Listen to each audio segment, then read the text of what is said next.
Welcome to Community Church Unitarian Universalist. I am your worship associate, Bill Rochelle, and it is my genuine pleasure to be with you this morning. Community Church is a progressive, open-minded, and inclusive religious community. We welcome all who are on a spiritual search for truth and meaning. Ours is a faith in action. As we do the work of social justice and elevate compassion in our quest to live ethically, recognizing the inherent worth and dignity of every being. Please look to your weekly email for announcements. I know we have at least one today. Come on.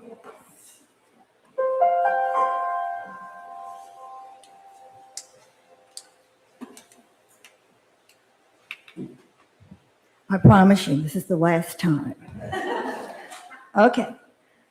Everybody that helped, who brought plants, who came yesterday, please stand. Come on. We had gobs of people who brought plants, more than you see here, which we really appreciate. We were overflowing with plants. It was absolutely wonderful. And then there were people who came yesterday and Friday and also yesterday and helped there. Jackie did a whole lot with, she came and she sorted the plants, helped me sort the plants, and she spruced up the plants, you know, it took dead leaves away and made them all nice and pretty and all like that. Sean was there and collecting all the money and so on. Brad came and he put up all the tables for us and helped put up signs and things. And Kathleen came and she helped too with sorting the plants and doing things. And Gary Lloyd came. Good, he was wonderful with that, with helping us with, you know, helping people and so on. And Janet was there cleaning out the RE room. I mean, you all should go see the RE room. It is so nice now. And so then Linda, who came, and one other person, Kathleen, Linda and Kathleen went out there and helped her a bit doing that. That was fun.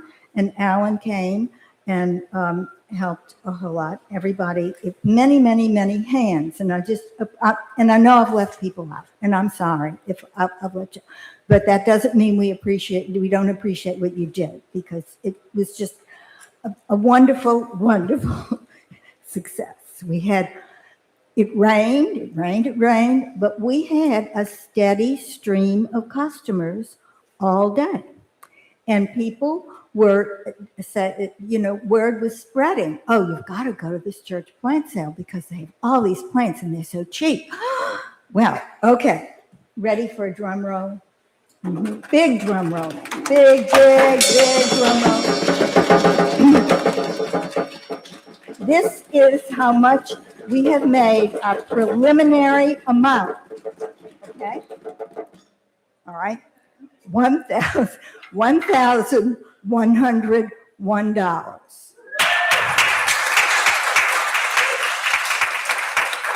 And it's not over yet. I mean, you know, we're still selling plants today. We have them up, and it's going to be up all week. So people who come into our church for all the meetings that, you know, are around for our church will have, you know, a wonderful opportunity to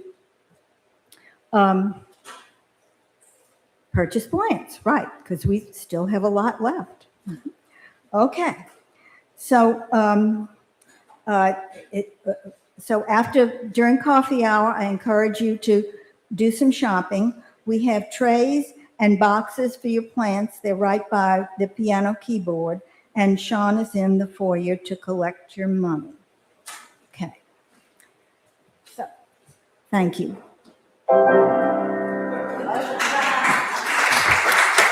And thanks to Marilyn as well.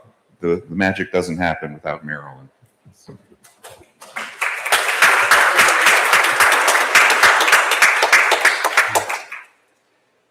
And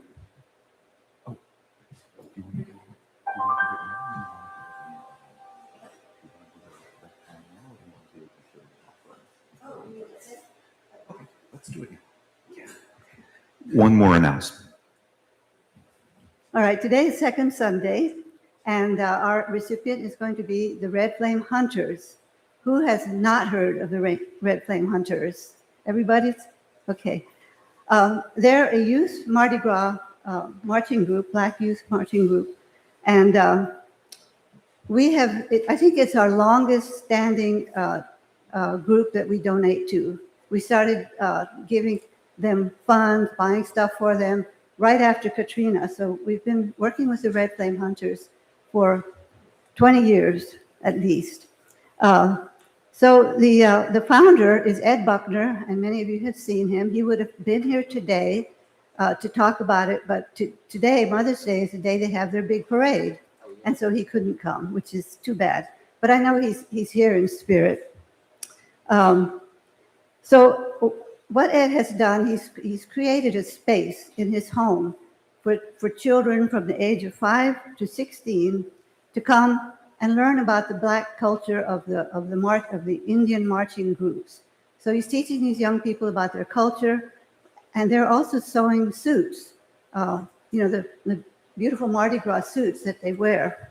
And don't call it a costume, it's a suit. Okay. And it's very important, they make a new one every year. So they're learning how to sew beads, to do beautiful beading work. And he also has reported that the children who participate, he started to give them something to do after school to stay out of trouble. And it's just grown and grown. And he says that the ones that are participating in his program are doing particularly well academically. So that's really good news. Every 2 weeks on a Saturday, there's a progress check on how you're doing with your costume. And he has 25 kids right now that he's working with, and he figures that 10 of them will have their costumes ready. Oh, saying costumes. Sorry. Woo. Suits. They will have their suits ready, ready for today to march. And the little ones, the youngest ones, and their first marching, their suits are white. So when you see that, they look cute, so cute. And Ed continues to think, of more things. He's thinking about summer camp for the kids and maybe theater to continue. So we've supported them with the purchase of beads and feathers for their suits. And also we helped them buy a sort of a trailer building that he has set in his backyard, and that's been turned into a workspace. And the other piece of news is that the children who have aged out often come back to help with the young children. So it's a continuing community. And 2 of the young people that he's worked with, young men now, are helping to take over. Like he sees they might take over when he just can't do it anymore. Tuga and Jaquan. And you may have met Tuga. So anyway, the plate will go to them. And so I hope you'll be generous because it's such a worthy cause. And this is an orb that they made for us way back. I think it was taken to one of the General Assemblies. And so it's an example of their beaded work. It's sitting out in the fellowship hall. You probably never noticed it because it's sort of behind, sitting on the piano. And it has some UU symbols, the flame and other things like that, the bird rising out of the flames. It's really beautiful. And so I'll put it back out there so that you can see it. And I hope you'll be generous towards them. Thank you.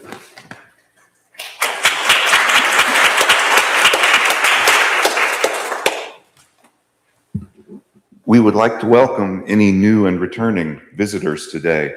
We hope you will stay after the service for refreshments and fellowship. In the spirit of fellowship, please turn to your neighbors, especially those you may not know, and say hello.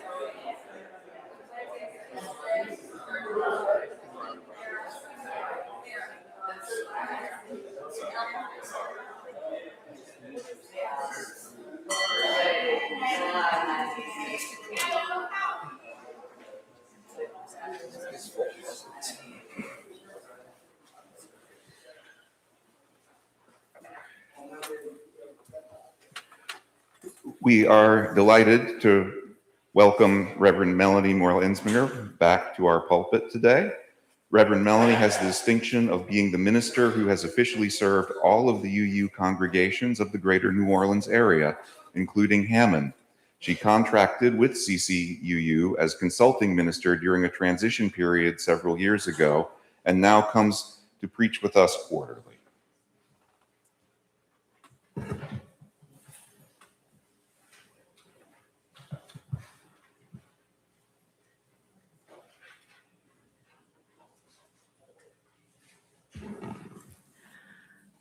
The gospel story is filled with meals.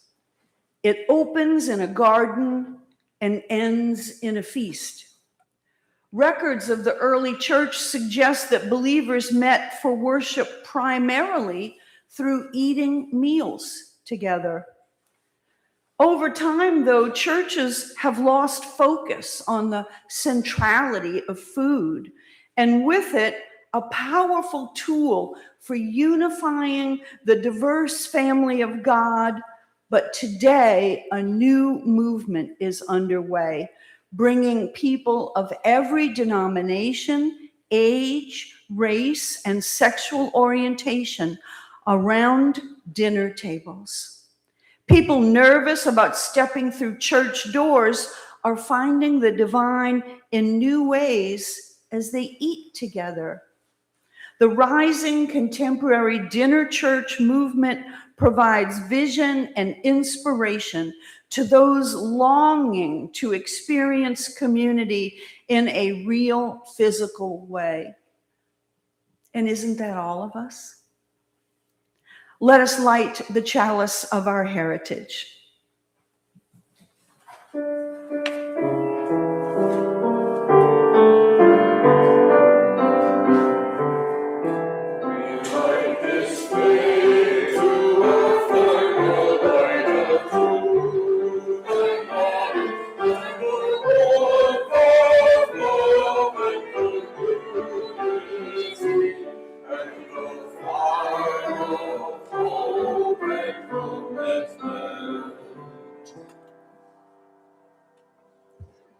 And we have a time for all ages today. Oh,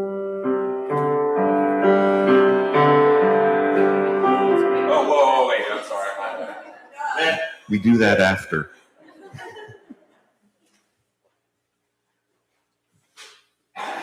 We only have one child this morning. We're working on it. But we're just going to sit right here. She's shy to sit up front. Do you know what today is, Amelia? Mother's Day, that's right. How many mothers do you have? One. Most people just have one mother, but you know, some people have more than one mother. Some people have two mothers. Some people have a stepmother or a foster mother. There are all kinds of mothers, huh? Yeah. One biological mother, that's right. This is a little poem. Miss Sierra is going to read you a book about somebody who thought it would be easy being a mother. Do you think it's easy being a mother? No. Sometimes it's easy, huh? And sometimes it's hard, huh? Yeah, right. So I'm just going to read you this little short poem it's called Mother, written by a man named George Cooper about 100 years ago. Hundreds of stars in the deep blue sky. Hundreds of shells on the shore together. Hundreds of birds.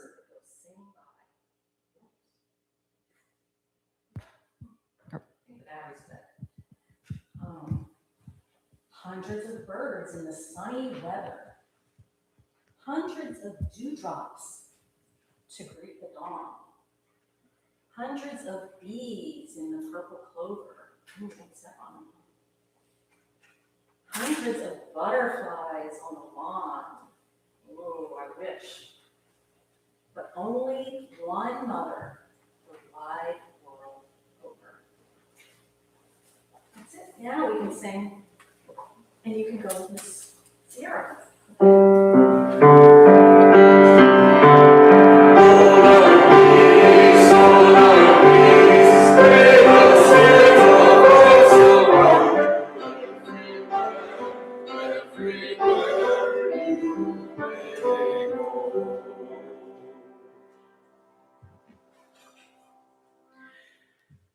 A very brief, informal history of food in worship in the West. Apologies to the scholars in the congregation. Through the work of archaeology, we know some things about how ancient people worshiped. Universally, it seems, ancient people felt that their gods, while all-powerful, had human-like traits, such as needing food and drink and rest and relationships. As a regular part of their worship, the Greeks, the Egyptians, and the Romans all served food to the gathered faithful after the food had been sacrificed. Sacrificed literally means made sacred to the gods. Everything from meat from sacrificed animals to bread and dairy products to beer and sometimes fish. The priests would do their thing, say prayers, chant, sing, bless the edible offerings, and then the food would be laid out for the gods to partake. The gods, being non-corporeal, received the essence, the spiritual essence of the food, leaving the physical food behind. The priest would then, at the end of the ritual, distribute the sacred foodstuffs to the people. There were also regular commemorations of the beloved dead. In many cultures, it was customary to hold a communal meal at the grave of loved ones on the anniversary of their deaths. At the end of this kind of funeral repast, the plates and cups would all be smashed and left at the grave. Archaeologists have found them, which would make the spiritual essence of the food able to be ingested by the spirits of the beloved dead. The idea of the yearly funeral meal to remember and honor a dead loved one was so common, in fact, that it contributed to the misunderstanding of what early Christians were doing in their worship, because Romans knew and accepted annual funeral meals. That made sense. But these Christians were doing it every week, which seemed to the Romans to be a bit excessive. Long before there was Christianity, Jewish people had been annually commemorating a great event in their religious history, the Passover that led to freedom from slavery in Egypt, by sharing a special ritual meal in their homes. It has long been thought that what Christians call the Last Supper was actually a Passover Seder. Seder literally means order, like in order of service. Scholars will continue to debate this, and it likely will never be definitively resolved. Many Jews have a weekly ritualized meal, the Sabbath supper, on Friday evenings, which involves lighting candles, singing, chanting, blessing, and then sharing the meal, which includes elements of bread and wine. Like the Seder supper, the Sabbath meal is also traditionally held in the home, and it is customary to invite both family and friends. The earliest Christians were Jews who would have been intimately familiar with both the annual Passover Seder and the weekly Sabbath supper. They were also residents of occupied Judea, which had been conquered by so many pagan imperial powers Babylonians, Hittites, Persians, Greeks, Romans, over many centuries. So they also well knew about pagan religious practices involving the distribution of blessed food from the temples of the gods. In fact, many early Christians partook of the food distribution from the temples, reasoning it was food, it was free. And since they had no belief or participation in the idol worship where the food had been blessed and dedicated, they felt like it was a no-brainer. In some early Christian communities, this caused great controversy that St. Paul had to step in to straighten out. In the end, after a great deal of back and forth, while Paul agreed that the food was still good and couldn't hurt you, he said, don't eat it if your fellow weaker Christians are upset by it. The earliest records that we have on what early Christian worship was like tells us several things. That worship was on Sundays because many of the early Christians remained Jewish and attended synagogue on Fridays. That it was held in private homes, usually of wealthier people, because these would be the only homes large enough to accommodate a group of worshipers. That it involved lighting candles, singing, chanting, prayers, talking about Jesus, everyone sharing a ritual meal, more singing and praying, and then everybody goes home. Over time, the ritual became formalized, as such things do as a religion becomes established, and there became a boundary established between the second part, the ritual meal, and the first part, the words, the prayers, the singing, the stories about Jesus, and eventually preaching a sermon, with people who had not yet been baptized and becoming officially Christian having to leave before the meal, which came to be called the Eucharist or communion. But aside from the formalities of the Roman Catholic Church, serving everyone at the ritual meal, open table, to use the term employed by us UUs and by liberal Christians, open table was the original practice. As the words of the Passover Haggadah say, let all who are hungry come and eat. So ends our first reading this morning.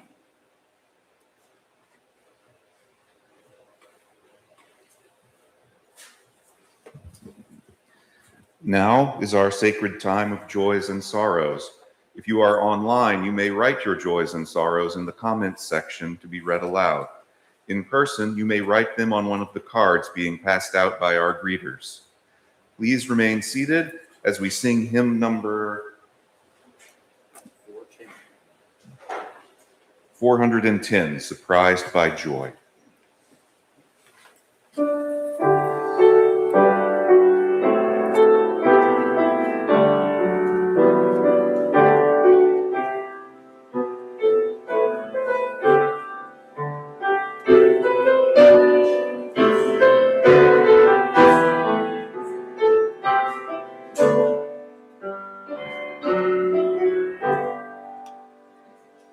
Surprised by joy.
From Jim Harlan, a joy that Mother's Day weather is so fine despite recent forecasts, and a sorrow that voting and representation rights are being subject to partisan attacks rather than fair representation of community.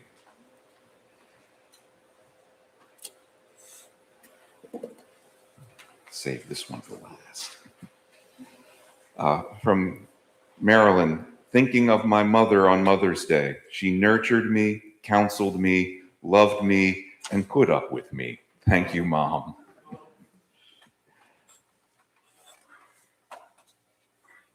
Happy about the drought ending, but also happy to have a gorgeous sunny Sunday. And from Red, a sorrow. Please pray for Ashley Bore, who is going through breast cancer treatment. Let it be quick and successful. And then finally, we have one other joy, a birthday in the house. Nicholas. Happy birthday, Nick.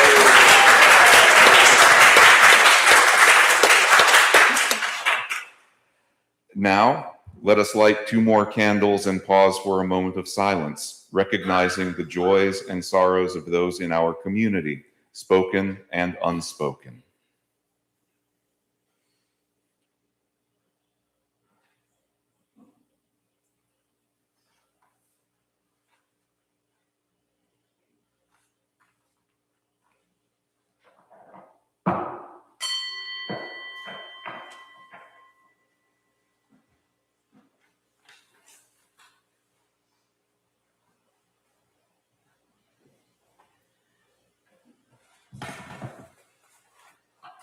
Our second reading this morning comes from the UU World magazine from last year. If you already read it, sorry, we're doing it again. If you missed it, here it is.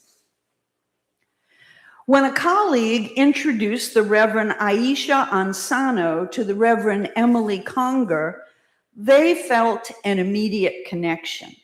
Not only were they both working with youth, they were also the only UU ministers they knew of who were creating a UU version of dinner church, an alternative to traditional pew-based worship.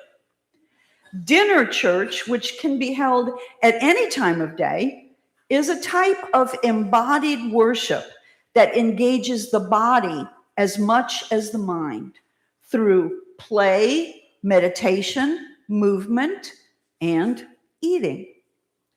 Conger and Ansano had both seen dinner church for the first time at St. Lydia's, a liberal Christian congregation in Brooklyn, where worship takes place at a big, delicious meal on a table, a meal that we have cooked together, according to the church's website. Ansano was there in 2014, while Conger had read the congregation's dinner and waffle church liturgies online in 2018, and then watched a service online 2 years later. Once the 2 UU ministers met, their kinship grew quickly, and in April of 2020, the pair started Nourish, the first UU dinner church consultancy. Their first clients were parish ministers exhausted by caring for congregations amid the pandemic. And they hired Nourish to create streamed Sunday morning dinner church services. Today, some 50 clients, from congregations to the Unitarian Universalist Ministers Association and the Liberal Religious Educators Association, have worked with the Nourish consultancy. And both Conger and Ansano have led dinner church virtually and in person, and have taught religious professionals how to customize the practice for their congregation or group since starting the consultancy. A Nourish dinner church service typically features songs and a meditative, mindful bite. in which participants consider a bite of food and everyone and everything involved in its production. During virtual services, people comment actively in the chat and share their thoughts and feelings together in breakout rooms. In person, congregations can cook together, order food to be brought in, or hold a potluck. People sit around tables, listen to reflections, sing songs, and talk. And near or far, in person or virtually, they eat together. Conger and Ansano held a 2024 dinner church workshop at Star Island, a UU retreat center off the New Hampshire coast. It inspired Reverend Kimberly Quinn Johnson to lead a winter solstice dinner church for her congregation, the UU Congregation of the South Fork in Bridgehampton, New York. With a blessing, songs, and conversational prompts, it felt different than just us coming together for a regular potluck, Reverend Johnson says. Conger and Ansano have emphasized relinquishing the need for perfection and leaving space open for whatever happens. At South Fork, personal conversations have unfolded. That's crucial amidst the loneliness epidemic, Johnson says. Something like dinner church, where people have an opportunity and are encouraged to know each other more deeply, addresses that feeling of loneliness. And in your body experience, spiritually, is deeply UU, even if it's not what people are used to on Sunday mornings, Ansano says. This feels so in line with the way that youth and young adults do worship and do church. She and Conger sense that dinner church and other outside the pew practices could help retain younger UUs. At the same time, Conger says, I was pleasantly surprised with how many seniors were so hungry for dinner church. At Longmont Unitarian Universalist Presence, a covenanting community based in Longmont, Colorado, serving as their minister, Conger created the original dinner church for them in 2018. The service evolved into a regular Friday night catered buffet UU worship service. Providing the food so that people don't have to worry about it is part of the ministry, Reverend James explains. At least a few of our folks are food insecure. This makes them feel welcome. Since their first introduction to dinner church, Ansano and Conger have both loved its hearty ritual. Amid this moment of political uncertainty and fear, they particularly value its ability to deeply connect us through food, generating reflection and joy.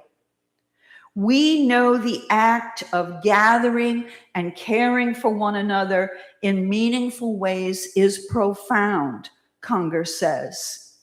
It's an act of resistance. It's an act of revolution. So ends our second reading this morning. Somebody asked me this morning, why wasn't I doing a service more in line with a theme traditionally for Mother's Day? And I was like, what? What could be better for Mother's Day than a service about how you are nurtured in your body and your spirit and your heart with food? Didn't all of our mama figures do that? As some of you here know, I did my seminary training for UU ministry at the Institute for Ministry at Loyola University right here in New Orleans, which is obviously a Roman Catholic Jesuit institution. While there, I was able to take most of the classes on topics that were required for aspiring UU ministers by the UUA at that time, but I also had to take a few classes that I assumed would not be useful in liberal ministry. One of those classes was entitled Sacraments. Very useful if you're a Catholic. Less so, I figured, if you're a Unitarian Universalist. But one of the very first things I learned in that class turned out to be very important for me as a UU minister. And that is, contrary to the definition I had to memorize in the Baltimore Catechism, anything, any human endeavor or activity can become a sacrament if it is done with intentionality and a consciousness of the sacredness of all existence. How we think about something and then the manner of how we do that thing turns it into a sacrament. To illustrate his point, my professor used one whole class period to show the class the Danish movie Babette's Feast, based on a short story by the Danish writer Isaac Dinesen, which is the pen name for Karen Blixen. The movie is available for free on YouTube, and I highly, highly recommend that you see it. It's in Danish, so you have to read the subtitles. Make yourself do it. The plot is roughly this. Babette, a woman escaping the terror in revolutionary France, becomes the unpaid housekeeper for two elderly pious sisters in a really remote part of Denmark. After 14 years with them, Babette wins a lottery and decides to repay the kindness of the sisters by creating a proper French dinner for them and their dwindling congregation in their tiny village, because it turns out she had once been a renowned chef in pre-revolution Paris. The ultra-conservative theology taught by the elderly sister's deceased father decreed that all pleasures of the flesh are to be avoided. So the sisters, along with the remaining members of the congregation, privately resolved together that they would dutifully eat Babette's meal, but they resolved together that they would not enjoy it, which would be to them a sin. All the exotic foodstuffs and accompanying wines and even flowers for the table are imported from abroad using Babette's lottery winnings, astonishing the villagers. Crates of amazing ingredients and rare vintage wines arrive with every ship, and with them, Babette creates a meal of such extraordinary taste and beauty that the reluctant villagers around the table are transformed. As the Wikipedia article about the movie says, their distrusts and superstitions and old grudges dissolve around the table, elevating them spiritually and physically. Old wrongs and slights are forgiven. Ancient lost loves are revived, and a mystical redemption of the human spirit settles over the gathering. In short, as my professor said at the end of the movie showing, they shared communion. You do not have to be starving to appreciate food. Food also doesn't have to be at the level of Babette's wondrous feast in order to be cherished. The dinner church movement is national and interdenominational among several Christian groups, although more recently it is appealing to wider interfaith and even non-Christian congregations. While its origins are a little murky, it seems to have begun during the pandemic, as religious leaders searched desperately for a way to bring people together safely and meaningfully during a very scary time. Our first reading let us know how eating communally together has been a human religious ritual for millennia in many different times and places. The UU World article from last year explains how dinner church became a thing within the UUA. Well, what could dinner church mean for CCUU? If you as a congregation decided to try this, what might be different? What might be the same? It might mean changing only a few things very slightly. For example, your regular church dinners in people's homes could have just a few elements added, like a reading or a song or a conversational topic, to encourage participants to see it as more sacramental while no less social and enjoyable. Or you might choose to make a quarterly potluck a dinner church service. Make it the whole thing on the Sunday you choose to do it. That is, there would be no other regular Sunday service with lots of words and people sitting in chairs and then grabbing a bite to eat afterwards. Eating together in a sacred setting with just a few liturgical elements would be the whole deal on those Sundays if you chose to do it that way.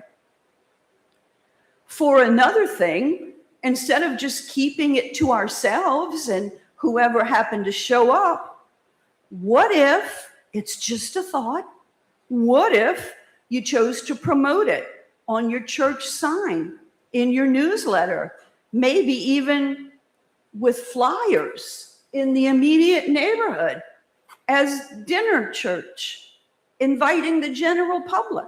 As the words of the Passover Haggadah say, let all who are hungry come and eat. Come and eat and talk with us. Get to know us. No pressure. It'll be fun.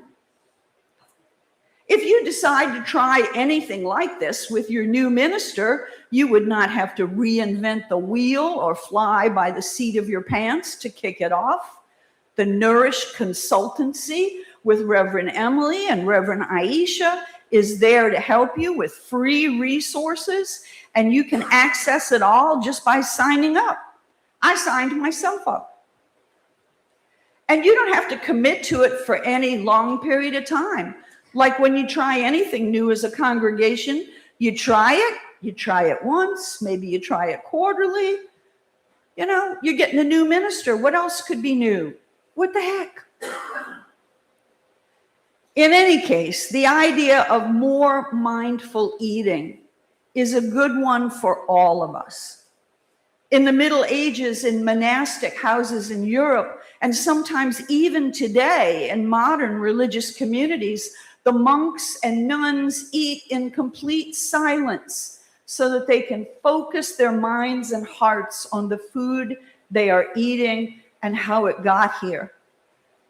By no means would this food be at the level of Babette's magnificent meal, but still, those committed to the self-denying monastic life were to concentrate on all that it took to bring the food to the table, all those who had labored for it, and on their gratitude to nature's God for the bounty of the earth and for nurturing their bodies and their spirits through food. Now, I'm not crazy. I'm a New Orleanian just like you are. I'm certainly never going to suggest that anybody eat a meal in silence. But mindful eating is a great idea. Mindful eating is not hard. It just takes effort. Most of the time, we just eat. And hopefully, we grown-ups are not cramming food into our mouths like a hungry toddler. But we don't usually think that much about it unless we happen to be at an expensive restaurant or on a big holiday occasion.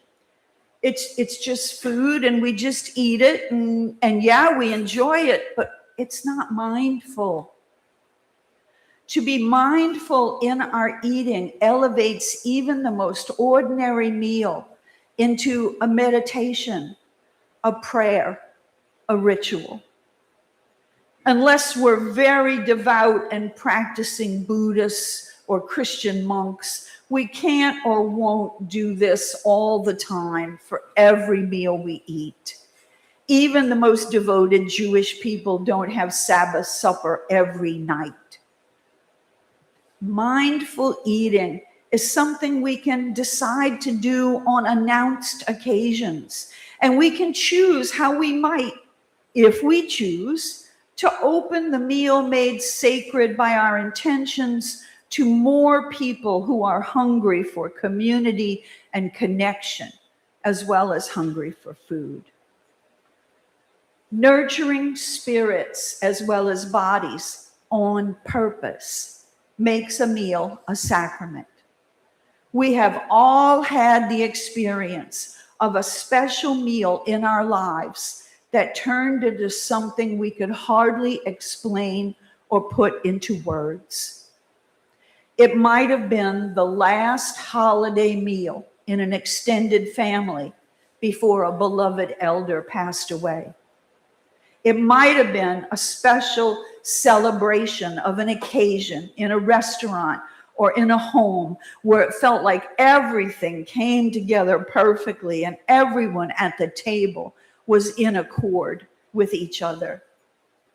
It might have been a picnic on a beautiful day with food that became elevated because of where you were and who you were with. It might even have been a jazz fest day, eating around a table with strangers while music washed over you and you felt the magic spirit of Jazz Fest and felt blessed. Wherever it was, however it was, we have all had this experience at least one time in our lives. We know what it feels like. Dinner church could help us to experience it a bit more often. What I'm doing in this service is lifting up something old that is new again, popping up in interfaith Christian and UU circles as a way of deepening connections and fulfilling needs that all human beings have for the nurture of bodies as well as spirits. Whether you read about it in the UU World last year or whether you missed it, here's a neat idea that some folks are doing. As they used to say on TV, talk about it amongst yourselves and talk about it with Reverend Gordon when he gets here. I personally think if any UUs anywhere could do dinner church with flair and pizzazz and deep meaning, it would have to be the Unitarian Universalists of New Orleans. I mean, come on. Anyway, it's something to think about and talk about. Nothing ventured, nothing gained. So might this be. Amen, Ashe, Shalom, Salam, Namaste, blessed be. And let us accept the offering for the life and work and future of this community of liberal faith. The appropriate hymn is number 407, Welcome Table.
And now may we have faith in life to do wise planting, that the generations to come may reap even more abundantly than we.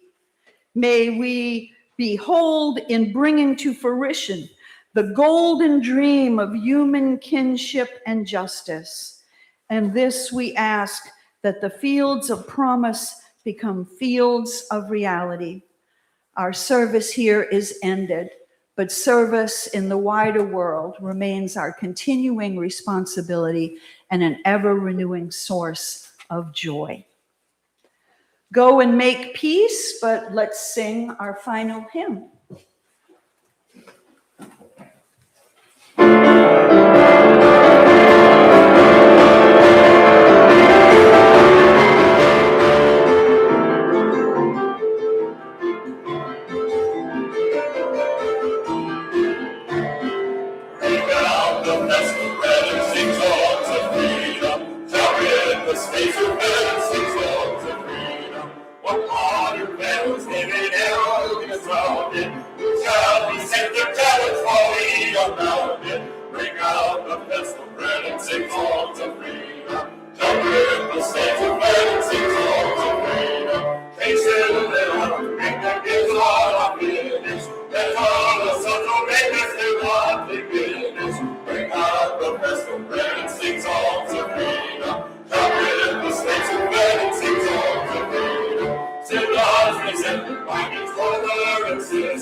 Join us now in the extinguishing of the chalice.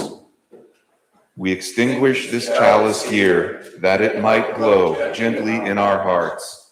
May it light your path as you leave this place. May it guide your way until we are together again. Please join us for refreshments and fellowship in the fellowship hall.